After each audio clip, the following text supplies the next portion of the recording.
Hallo und herzlich willkommen zu einem neuen Video auf meinem Kanal LED Smart Home. Im heutigen ersten Video möchte ich mich mal um ein komplett anderes Thema kümmern, wie üblich, und zwar um das Thema Heizungslüfter bzw. hier solcher Heizungsbooster. Ich erzähle euch, wieso ihr eventuell besser nicht auf die üblichen Kaufvarianten zurückgreifen solltet. Das gilt zwar nicht pauschal für alle, aber auf einigen. Außerdem möchte ich euch erzählen, was es mit diesen Lüftern hier auf sich hat, wieso sie helfen können, Energie zu sparen und was man sonst noch alles zu diesem Thema wissen sollte. Es gibt zwar zu diesem Thema schon einiges an Infos, aber häufig wird nur gesagt, ihr könnt Geld sparen und vieles wird nicht erwähnt. Aber auf die Funktionsweise und wieso man überhaupt damit sparen kann, wird viel zu wenig eingegangen. Irgendwelche Daten, Auswertungen und Diagramme werden auch nur sehr selten präsentiert. All das möchte ich euch im heutigen Video zeigen, was leider dazu führt, dass es sehr lang ist. Was mir ganz wichtig zu sagen ist, bei dem ganzen Thema Geld und Energiesparen muss man immer ein dickes, fettes Kann davor setzen. Man kann Energie sparen, man kann Geld sparen, aber das Ganze ist immer an bestimmte Bedingungen geknüpft, damit das Ganze funktioniert. Und welche das genau sind, das möchte ich euch im heutigen Video erzählen.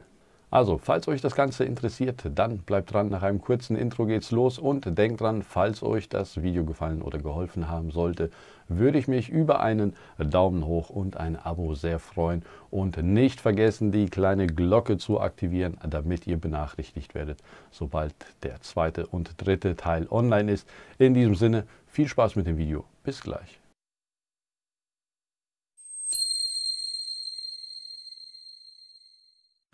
Schön, dass ihr dran geblieben seid. Bevor ich euch zeige, wie ihr das Ganze baut, möchte ich im heutigen ersten Teil zuerst mal klären, für wen das Ganze ist und für wen nicht. Außerdem, wie das Ganze funktioniert, unter welchen Bedingungen es helfen kann. Also heute viel Theorie, damit ihr wisst, ob es sich für euch lohnt oder nicht. Und im zweiten und dritten Teil geht es dann ans Bauen. Klären wir zuerst mal die Frage, für wen das Ganze ist, anhand von 6 Beispielen. Also, erstens, besonders gut geeignet ist das Ganze für Leute, die zum Beispiel von einer Gas- oder Ölheizung auf eine Wärmepumpe umgestiegen sind und die alten Heizkörper drin gelassen haben. Zweitens, für Leute, die einen Raum haben, in dem der Heizkörper zu klein dimensioniert wurde und der Raum nicht richtig warm wird. Drittens, für Leute, die ein Gas- oder Ölbrennwertgerät haben. Zur Info, Brennwertgeräte sind mittlerweile sehr weit verbreitet. Sie wurden Anfang, Mitte der 90er Jahre eingeführt. Gas etwas früher, Öl etwas später. Ausnahmen bestätigen natürlich wie immer die Regel. Wir hatten ein Baujahrgerät 96, ein Ölgerät, und das hatte keine Brennwerttechnik. Aber wie gesagt, ist relativ weit verbreitet. Viertens, für Leute, die einen verdeckten Heizkörper haben oder die eine riesige Fensterbank direkt über dem Heizkörper haben und sich wundern, wieso es im Raum nicht richtig warm wird. Das betrifft vor allem ältere Häuser. Da wurde früher nicht so dran gedacht, denn bei Vorlauftemperaturen weit über 50 oder 60 Grad war das damals auch gar nicht nötig. Fünftens, ein weiterer Anwendungsfall wäre zum Beispiel ein relativ großer Raum, der nicht gleichmäßig geheizt werden kann, weil die sogenannte Raumwalze nicht durch den Raum geht. Raumwalze nennt man das Funktionsprinzip, wie sich die Luft in einem Raum verteilt, die durch einen Heizkörper oder ähnliches erwärmt wird.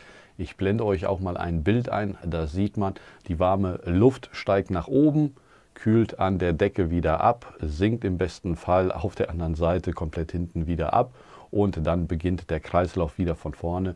Und ja, so wird normalerweise die Luft im ganzen Raum verteilt, aber das klappt bei großen Räumen nicht immer sehr gut und dort helfen halt solche Lüfter. Sechster und letzter Punkt auf meiner Liste ist für Räume, die nur gelegentlich genutzt werden und innerhalb kurzer Zeit warm werden sollen. Da helfen die Lüfter zum Beispiel auch. Das sind jetzt die 6 Beispiele gewesen, wo die Lüfter einen positiven Effekt bewirken können. Wichtig, können und nicht müssen. Klären wir mal, wo und wer das alles verbauen darf und wer nicht und wieso das Ganze etwas problematisch sein kann. Also verbauen darf das jeder in seinem Eigenheim, heißt im eigenen Haus mit eigener Heizungsanlage, also keine Zentralheizung für mehrere Parteien. Wichtig, ein Eigenheim ist nicht gleichzusetzen mit einer Eigentumswohnung. Dort darf man das nicht verwenden, genauso wie in einer Mietwohnung, wenn in dieser die verbrauchte Wärmemenge durch Verbrauchszähler am Heizkörper gemessen wird. Ausnahmen meiner Meinung nach sind Eigentumswohnungen bzw. Mietwohnungen mit Wärmemengenzählern in der Steigleitung. Dort wird die Wärmemenge am Vor- bzw. Rücklauf gemessen und aus der Differenz zwischen diesen zwei Temperaturen wird dann der Verbrauch errechnet. Dort ist das Ganze theoretisch erlaubt, denn es wird der tatsächliche Verbrauch gemessen, aber keine Garantie, dass das stimmt, aber von der Logik her sollte das dort erlaubt sein. Bitte nochmal selber informieren, falls das bei euch so gemacht wird und ihr Lüfter verwenden wollt. Das hier ist keine Rechtsberatung, sondern nur meine persönliche Einschätzung, die nicht unbedingt richtig sein muss. Wieso gibt es überhaupt Probleme mit dem erlaubt und nicht erlaubt? Also das Problem ist, dass die Wärmemengenzähler am Heizkörper auf den Heizkörper ausgelegt sind, auf dem sie montiert sind. Ein Heizkörper hat bei einer bestimmten Vorlauftemperatur eine bestimmte Heizleistung. Beispiel, ein 1,40 Meter x 75 cm hoher Typ 33 Heizkörper hat eine Heizleistung von ca. 3700 Watt.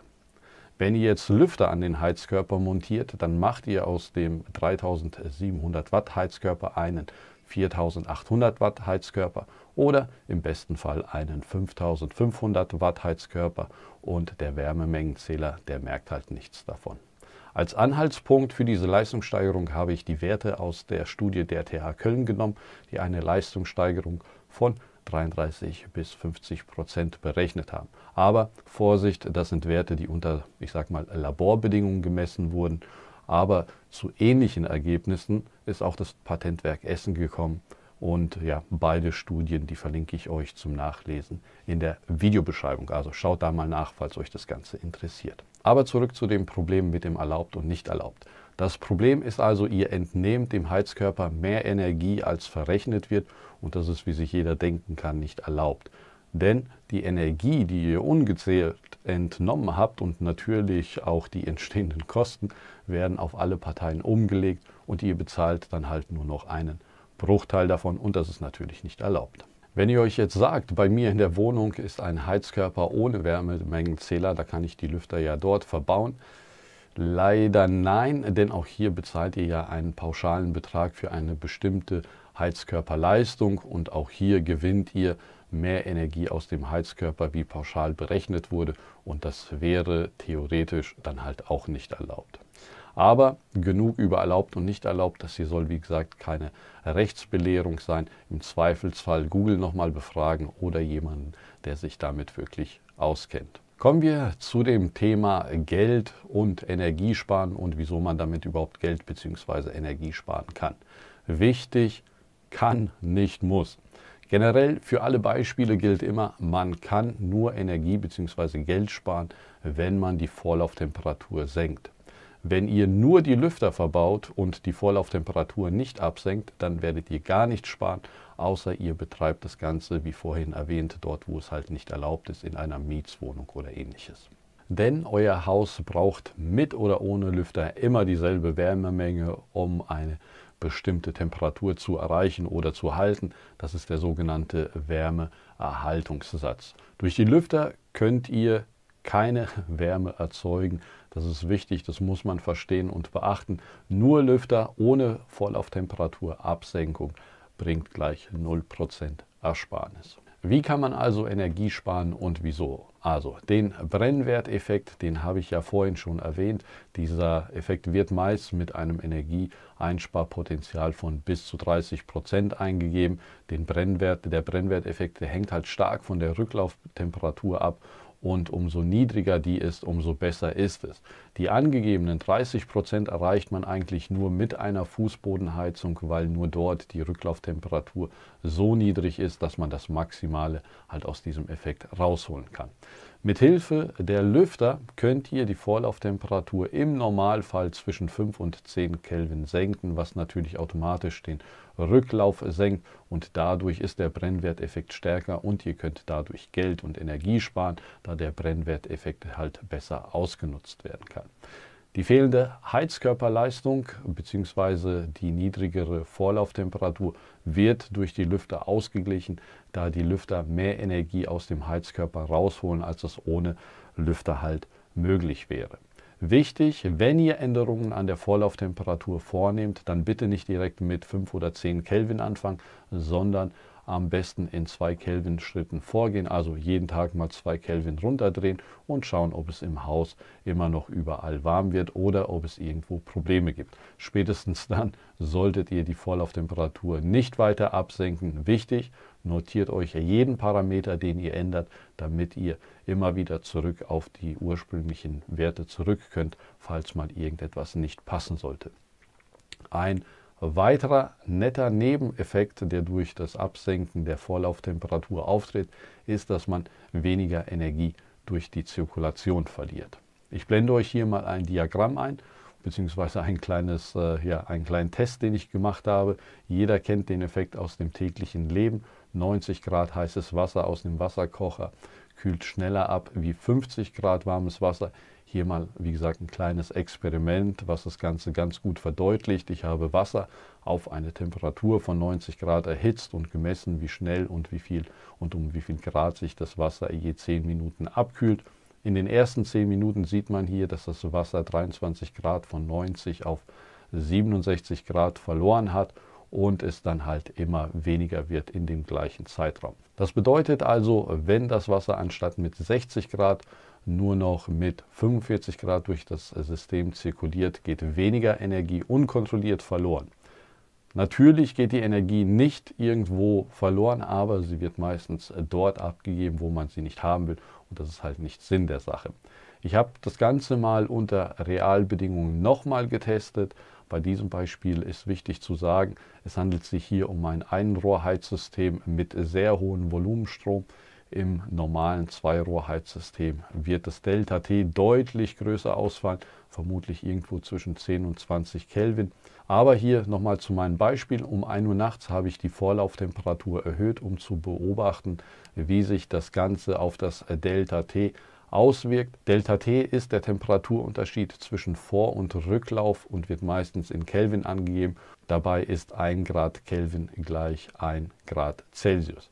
Wenn also die Vorlauftemperatur 40 Grad und der Rücklauf 35 Grad beträgt, dann spricht man von einem Delta-T von 5. Aber zurück zu meinem Beispiel. Um 0:30 Uhr betrug die Temperatur im Vorlauf 37,2 Grad, im Rücklauf 34,2, also ein Delta-T von 3 Kelvin. Um 1 Uhr habe ich die Vorlauftemperatur auf 48 Grad erhöht. Gegen 3 Uhr hat sich das Ganze im Vor- und Rücklauf etwas eingependelt. Dann betrug die Temperatur im Vorlauf 48,3 und im Rücklauf 43,4. Heißt, das Delta-T hat sich von 3 Kelvin auf 4,9 Kelvin erhöht, ohne dass irgendwelche Heizkörper oder ähnliches das beeinflusst haben. Also es wurden keine zusätzlichen Heizkörper in diesem Zeitraum eingeschaltet. Das Ganze zeigt, dass eine erhöhte Vorlauftemperatur auch gleichzeitig mehr Verluste mit sich bringt und es sich in jedem Fall lohnt, die Vorlauftemperatur zu senken. Zwar sind nicht die kompletten 1,9 Kelvin Differenz Verluste, denn ein Teil davon wird natürlich auch von den Heizkörpern abgegeben, die zu diesem Zeitpunkt an waren, aber ein paar Prozent werden mit Sicherheit irgendwo im Estrich, in der Steigleitung oder an nicht isolierten Heizungsrohren abgegeben und meistens ist es dann genau dort, wo man die Wärme nicht haben möchte. Deswegen wichtig, nicht vergessen, die Rohre zu dämmen, bevor ihr irgendetwas macht, oder generell sollte man das halt machen. Ist ein sehr komplexes Thema, vereinfacht dargestellt, aber ich glaube, dass diese vereinfachte Sichtweise jeder versteht. Okay, kommen wir zu dem Anwendungsfall in Kombination mit einer Wärmepumpe und wieso man hier Geld und Energie sparen kann. Also hier, wie sollte es auch anders sein, ist die Vorlauftemperatur wieder der entscheidende Faktor. Eine Wärmepumpe zum Beispiel benötigt umso weniger Energie, umso geringer die Vorlauftemperatur bzw. der Temperaturunterschied zwischen Luft- und Zieltemperatur des Heizungswassers bei einer Luft-Wasser-Wärmepumpe ist. Eine Wärmepumpe wird erst richtig wirtschaftlich, umso geringer der Unterschied zwischen Außenluft und Vorlauftemperatur ist. Das heißt, wenn draußen eine Temperatur von 5 Grad herrscht und die Wärmepumpe die Temperatur auf 35 Grad anheben muss, benötigt sie weniger Energie, wie wenn sie aus den 5 Grad 40 Grad machen muss. Deswegen versucht man halt, die Vorlauftemperatur so gering wie möglich zu halten, damit die Wärmepumpe den besten Wirkungsgrad erzielen kann. Und diese Lüfter hier, die helfen halt dabei, die Vorlauftemperatur so gering wie möglich zu halten. Hier muss man aber etwas aufpassen. Man kann natürlich nicht erwarten, dass man mit einer Vorlauftemperatur von 30 Grad und Lüftern eine normale normale Wohnung heizen kann. Da steckt einfach viel zu wenig Energie in den Heizkörper drin, damit die Lüfter noch richtig arbeiten können. Ich würde sagen, Lüfter sind ab ca. 35 oder 38 Grad Vorlauftemperatur einsatzbereit. Alles, was drunter ist, wird es ein bisschen schwierig. Bei Temperaturen über 60 Grad im Vorlauf, da braucht man keine Lüfter mehr. Da findet die freie Konvektion auf einem guten Niveau von alleine statt, also da muss man keine Lüfter mehr dazwischen schalten. Aber überall dort, wo Temperaturen zwischen 35 und 60 Grad herrschen, können sie eine, Ersparnis bewirken. Kommen wir jetzt zu dem Thema Lautstärke. Also prinzipiell ist es nicht nötig, super mega leise Lüfter für 10 Euro und mehr das Stück zu kaufen. Das Geld kann man sich im Grunde sparen. Ich beziehe mich hier aber auf die 120 mm Lüftern. Bei 60 oder 80 mm Lüftern oder kleineren ist das natürlich eine andere Sache, da die Größen bedingt mit höheren Drehzahlen laufen müssen, um die gleiche Menge Luft zu befördern, wie zum Beispiel ein 120 mm Lüfter. Aber prinzipiell wird ein Großteil der Geräusche nicht hier an dem Lüfter selber erzeugt, sondern durch die Verwirbelungen, die entstehen und das Auftreten der Luft auf den Heizkörper. Dort entsteht halt ein Großteil der Geräuschentwicklung und nicht am Lüfter selber. Wenn ich zum Beispiel eine solche Lüfterleiste hier einfach frei in der Luft halten würde, dann entstehen im 12-Volt-Betrieb eigentlich fast keine Geräusche.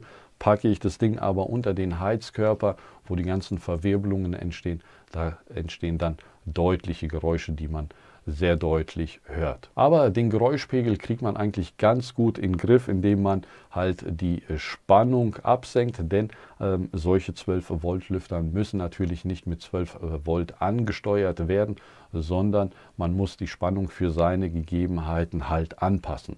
Bei der Wahl der richtigen Spannung spielt natürlich nicht nur die Bauhöhe eine Rolle, sondern auch die Vorlauftemperatur des Heizkörpers, denn je höher die Spannung am Lüfter, desto weniger Zeit hat halt die Luft sich zu erwärmen, wenn sie durch den Heizkörper durchfließt. Es bringt also nichts, einen Lüfter an einen 40 cm hohen Heizkörper mit 12 Volt zu betreiben, wenn die Vorlauftemperatur nur 35 Grad beträgt, denn dann kommt oben aus dem Heizkörper halt nur noch kalte Luft raus. Man muss also die Drehzahl an den Heizkörper anpassen, genauso wie an die Vorlauftemperatur und natürlich dabei auch gleichzeitig den Lärmpegel im Auge bzw. im Ohr behalten. Hört sich kompliziert an, ist es aber nicht, denn mit Hilfe eines solchen universalen Netzteiles ist das Anpassen der Lüfterdrehzahl relativ schnell und einfach erledigt. Auf eine temperaturgeregelte Drehzahl kann man meiner Meinung nach verzichten, außer man hat extrem hohe Unterschiede in der Vorlauftemperatur, aber die Lüfter sollten zwischen, 35 und 45 Grad immer mit der gleichen Drehzahl laufen.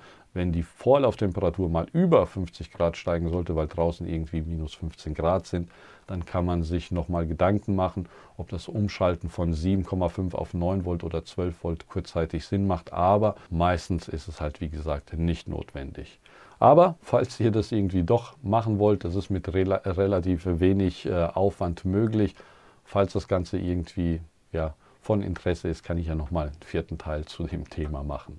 Was die Lautstärke betrifft, das hängt natürlich auch von der Anzahl der Lüfter ab. Persönlich würde ich immer empfehlen, so viele Lüfter wie möglich zu verbauen.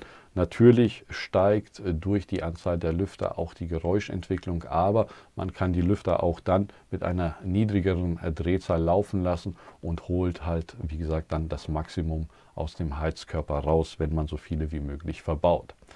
Da muss man aber auch ein bisschen experimentieren, einfach das Ganze, würde ich sagen, für die maximale Anzahl vorbereiten und im Nachhinein kann man ja dann immer noch 1, 2, 3 Lüfter ausbauen, aber nachträglich einen Lüfter hinzufügen ist bei meiner gezeigten Variante hier oder bei dieser Bauweise nicht ohne weiteres halt möglich.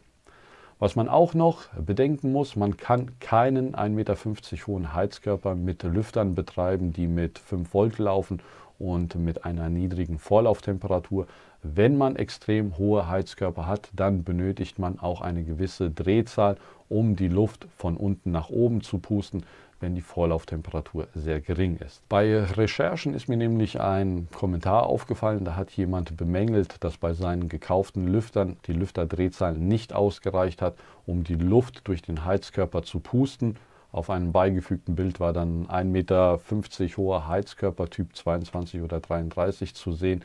Und dass man dort mit der gekauften Variante an die Grenzen der Physik kommt, sollte halt jedem klar sein. Denn solche kleinen Lüfter, ich weiß nicht, 60 mm Lüfter oder so, die mit einer geringen Drehzahl laufen, die können natürlich nicht die Luft durch einen 1,50 Meter hohen Heizkörper pusten. Was kann ich nun abschließend zu dem Thema Geräuschentwicklung sagen? Also erstmal, jeder hat ein anderes Empfinden, aber 120 mm Lüftern, die mit 9 Volt bzw. 7,5 Volt betrieben werden, sind im Wohnzimmer normalerweise nicht hörbar. Im Schlafzimmer kann man das natürlich dann auch nochmal die Drehzahl ein bisschen bei Bedarf senken von, ich sag mal, 7,5 auf 6 Volt und dann kann man im Prinzip bei 6 Volt in 50 cm Entfernung nichts mehr hören. Ich sage aber im Normalfall, da, wie gesagt, jeder da ein anderes Empfinden hat. So, wie ist es jetzt mit der Staubentwicklung und mit dem Windzug? Also, zur Staubentwicklung kann ich nicht so viel sagen. Probleme haben wir damit nicht, aber wir haben, was das angeht, halt auch keine Allergien. Ein Allergiker, dem kann das natürlich mit Sicherheit irgendwie zu schaffen machen, aber jeder, der keine Allergie hat, der hat mit Staubentwicklung keine Probleme. Auf alle Fälle sollte man aber die Heizkörper vor der Montage von diesen Lüftern hier auf jeden Fall mal reinigen. Dafür gibt es extra so coole Bürsten hier, mit denen man den Heizkörper reinigen kann. Das Ganze dauert pro Heizkörper ungefähr 10 Minuten und lohnt sich definitiv und die Dinger kosten halt auch nichts. Bezüglich einem Zuggefühl, das hängt natürlich stark von der Drehzahl der Lüfter ab, aber wer die Lüfter auf 12 Volt laufen lässt, der wird definitiv was merken. Bei 9 Volt und einer, ich sag mal, Heizkörperhöhe von 50 cm merkt man im Normalfall nur noch sehr wenig in unmittelbarer Nähe, ich sag mal irgendwas im Abstand von 1 Meter. Werden die Lüfter aber richtig eingestellt und an die Gegebenheiten angepasst, sollte das, wie gesagt, kein Thema sein. Kommen wir zum nächsten Punkt und zwar den Betriebskosten. Also, die hängen natürlich wieder von der Anzahl der Lüfter ab. Ihr könnt aber für solche 120 mm Lüfter mal folgende Werte annehmen. Also ein solcher Lüfter im 9 Volt Betrieb verbraucht ungefähr 1 Watt. Das sind bei 1500 Stunden Betrieb und 35 Cent Stromkosten ungefähr 70 Cent pro Heizsaison für einen Lüfter. Das sind dann bei 5 Lüftern für einen Heizkörper 3,50 Euro bzw. 7,5 Kilowatt Strom. Aber man holt halt ein Vielfaches wieder rein durch die Einsparung und durch die Leistungssteigerung, die sowas halt mit sich bringt. Die Einsparung könnt ihr für euch ganz grob mal berechnen. Man geht davon aus, dass man durch das Absenken der Vorlauftemperatur in Verbindung mit den Lüftern ungefähr 10 bis 20% Energie oder Kosten sparen kann. Dann würdet ihr, falls eure Heizkosten 1500 Euro im Jahr betragen und wir annehmen, dass ihr 10% einspart, also 150 Euro pro Jahr einsparen oder pro Saison. Aber es bleibt natürlich nicht bei den 3,50 Euro, denn ihr müsst vermutlich 4, 5 oder mehr Heizkörper bestücken und dann wird halt aus diesen 3,50 Euro bei 5 Heizkörpern halt 17,50 Euro. Ist zwar immer noch eine gute Ersparnis, aber bei den 17,50 Euro bleibt es natürlich nicht, denn es müssen ja auch noch die Teile gekauft werden und das bringt uns jetzt zum vorletzten Punkt und zwar den Materialkosten. Die sind, wie sollte es wieder anders sein, davon abhängig, was ihr schon habt und wie viele ihr halt bauen wollt und was ihr halt alles kaufen wollt oder kaufen müsst, nicht wollt. Okay, fangen wir mit den Lüftern an. Also ich verwende hier diese Up-Here Lüfter, 3 Stück kosten 12 Euro für eine 5er Leiste, so wie hier braucht ihr ungefähr oder kostet ungefähr 24 Euro. Dann benötigt ihr noch ein Netzteil. Netzteil kostet ungefähr 13 Euro, Holzleiste 5 Euro und so ein bisschen Elektrozeug kostet halt nochmal 10 Euro. Das heißt, wir sind für so eine Fünferleiste irgendwo bei 52 Euro. Mit etwas Glück landet ihr bei 40 Euro. Denn wenn ihr mehr wie nur eine Leiste baut, dann kann man halt durch den Kauf von mehreren Teilen ein bisschen Geld sparen. Vor allem bei der Elektronik macht sich das ganz gut bemerkbar. Aber als groben Richtwert kann man das so stehen lassen. So eine Fünferleiste kostet zwischen 40 und 50 Euro. So, aber was ist jetzt mit der Kaufvariante? Also, die hat definitiv ihre Daseinsberechtigung. Nicht jeder mag es zu basteln, nicht jeder kann es und sie sind auf jeden Fall unauffälliger zu verbauen, da sie halt auch kleiner sind. Aber die Wahrheit ist auch, sie haben kleine Lüfter, decken meistens nur ein Element ab, typischerweise nur den Typ 11 Bereich und selbst dann nicht vollständig und es wird recht schnell kostspielig. Damit Sie zum Beispiel bei einem Typ 33 das volle Potenzial entfalten können, müsste man theoretisch 2 Reihen montieren. Bei 1,20 Meter Heizkörperbreite bräuchte man 6 Module, sprich 2 Dreiersets, 130 Euro, macht also 260 Euro für einen einzigen Heizkörper. Bei der Selbstbauvariante liegen wir dann bei, wenn man 9 Lüfter verwendet, bei Kosten von 36 Euro für die Lüfter plus 30 Euro das Material, also irgendwo bei 66 Euro. Und selbst bei Typ 11 Heizkörpern ist die Kaufvariante im Nachteil. Falls man einen Typ 11 Heizkörper betreibt, dann greift man am besten auf einen 80 mm Lüfter zurück, da man damit dann auch noch die Wärme auf der Heizkörperrückseite abgreifen kann. Und bei der Kaufvariante ist das halt nicht ohne weiteres möglich. Außerdem ist der Temperaturbereich, in dem die Arbeiten fix eingestellt. Das bedeutet, falls ihr sehr niedrige Temperaturen fahrt, kann es vor allem bei Wärmepumpen dazu kommen, dass der voreingestellte Temperaturbereich zu hoch ist und die Lüfter erst gar nicht einschalten, wenn die Heizung an ist. Das betrifft halt, wie gesagt, nur einen ganz kleinen Kundenkreis, aber das sollte man auf jeden Fall bedenken. Wichtig, ich habe das Ding noch nie getestet, ich hatte sie noch nie in der Hand. Meine Aussage beruht nur auf Vermutung und die müssen nicht stimmen. Das nochmal dazu.